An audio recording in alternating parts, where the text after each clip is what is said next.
What's next technologically? If it's mobile phones today, what do you foresee as the next technology that has potential for the biggest impact on global public health? Well, I think if you just want to pick one thing, it's got to be robots. You know, if you don't want to go to a convention, you can just send your robot to come to these conventions. I mean, seriously, when we look at something like maternal mortality,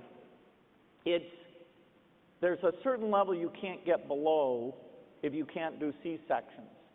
And doing a C-section requires a sterile environment, a certain amount of expertise, and yet in some ways it's fairly routine. And so if you could have a robot that can do that, that's fairly inexpensive, that's a great thing. If you can have robots for elderly care.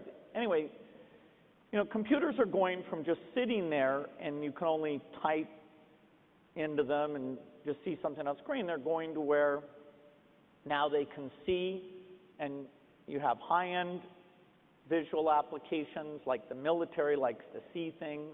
So they think that's cool. And Xbox, games, Connect. Yeah. They like to see you bowl and play tennis and crazy things like that. So the computers, it's learning to see, it's learning to talk, it's learning to listen, it's learning to do handwriting, and it's learning to move around. And the ambulatory stuff is really moved a lot. In the lab, it's phenomenal, which means 5 years from now it'll be quite cheap.